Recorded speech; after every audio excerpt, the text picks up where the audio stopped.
विक्रमगढ़ के जंगल में एक खतरनाक शेर अपनी शेरनी के साथ रहता था। जंगल में शेर और शेरनी एक बड़ी सी गुफा में रहते थे। जंगल के सभी छोटे बड़े जानवर शेर से बहुत डरते थे। शेर रोज अच्छा अच्छा शिकार करके लाता और अपनी शेरनी को अच्छा अच्छा खाना खिलाता था। एक दिन शेरनी शेर से कहती है, बहुत दिनों से मुझे अपनी मम्मी की याद आ रही है। मुझे मम्मी के पास जाना है। तुम आज मुझे मम्मी के घर छोड़कर आ जाओ। ठीक है, हम शाम को ही तुम्हारी मम्मी के घर चलते हैं। मैं भी कुछ महीने तुम्हारे साथ वही रहूंगा। ठीक है, मैं जाने के लिए तैयारी करती हूँ। विक्रमगढ़ के जंगल से दूर हल्दी घाटी के जंगल में शेरनी की मम्मी का घर था। शेर और शेरनी जाने की तैयारी करने लगते हैं। दूसरी तरफ विक्रमगढ़ के जंगल में एक बंदर अपनी बंदरिया चमेली और अपने छोटे से बच्चे के साथ पेड़ पर रहता था।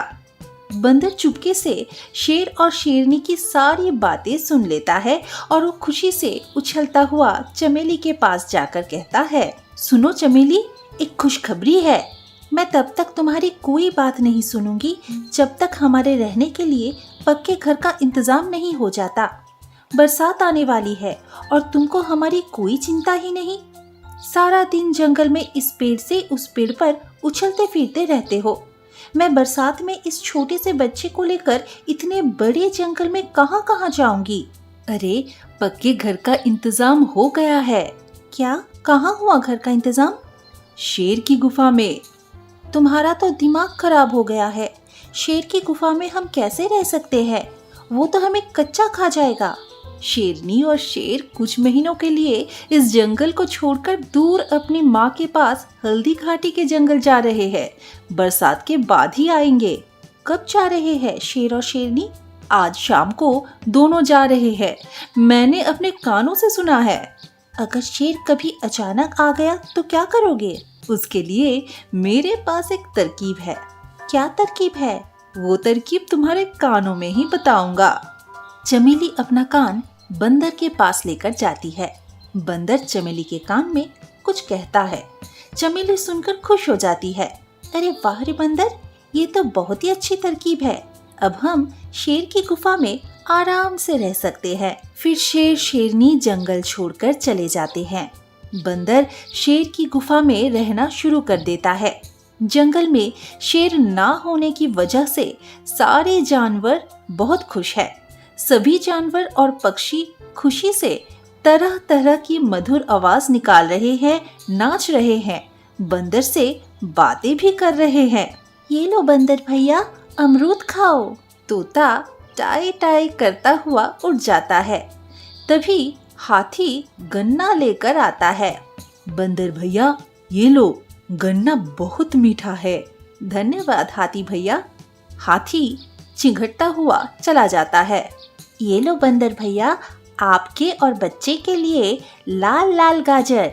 इसी तरह से दिन गुजरते जाते हैं। बंदर का परिवार शेर की गुफा में मजे से रहने लगता है। कभी कभी बारिश होती है।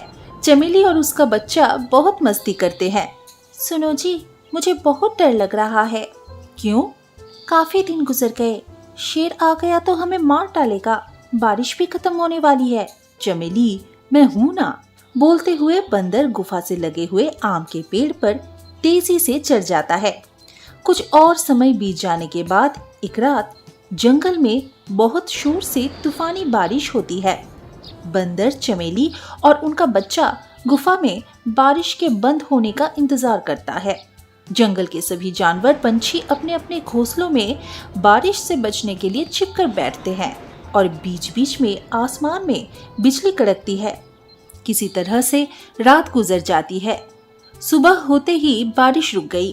तभी अचानक एक कौवा जोर जोर से चिल्लाता हुआ जंगल में इधर से उधर सबको सावधान करता हुआ उड़ रहा था।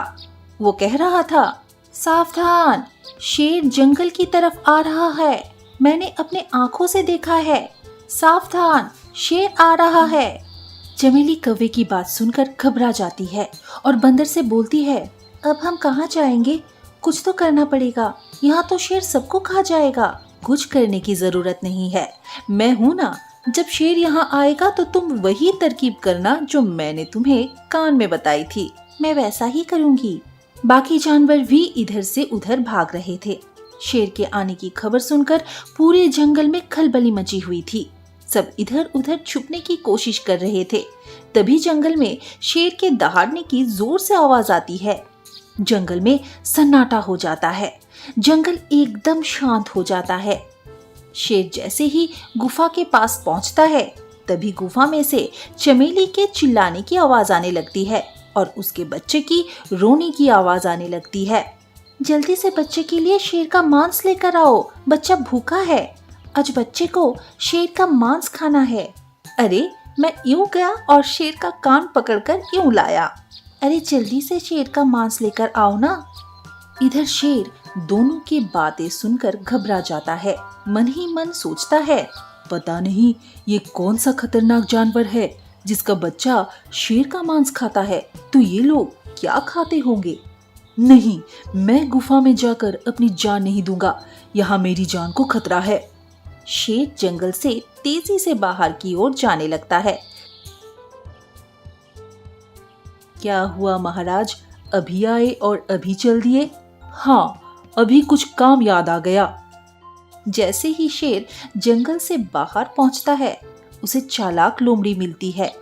लोमड़ी शेर को बंदर की बात बताती है, लेकिन शेर लोमड़ी की बात पर विश्वास नहीं करता। तो लोमड़ी बोलती है, ठीक है, मैं अभी आपके साथ चलती हूँ, तब आपको विश्वास होगा। मैं अपनी पूंछ भी आपकी पूंछ से बांध देती हूँ। हाँ, ये ठीक रहेगा। दोनों पूंछ बांध लेते हैं और गुफा की तरफ आते हैं। चमेली लोमड़ी को शेर के साथ आते हुए देख लेती है और बंदर को बता देती है। बंदर फिर से वो तरकीब इस्तेमाल करता है। शेर और लोमड़ी नजदीक आते ही चमेली चिल्लाती है, जी मैं अपने बच्चे को लेकर अपने घर जा रही हूँ, वहीं पर शेर का मांस खिला दूंगी। मैंने लोमड़ी को भेजा है, वो शेर को बांधकर लाती ही होगी। शेर बंदर की बात सुनकर लोमड़ी को गुस्से में देखता है। धोखेबाज लोमड़ी मुझे मारना चाहती है, तू इस खतरनाक जानवर से मिली हुई है। और शेर पूंछ से बंधी हुई लोमड़ी को घसीटता हुआ जान बचाकर भागता है। और इस तरह बंदर की चालाकी से शेर हमेशा के लिए जंगल से बाहर चला जाता है। इस तरह बंदर की चालाकी से शेर हमेशा के लिए जंगल से बाहर चला जाता है और जंगल में फिर से सभी जानवर मजे और खुशी से नाचते हुए खुशियां मनाते हैं और बंदर, चमेली और बच्चा खुशी से शेर की गुफा में रहते हैं।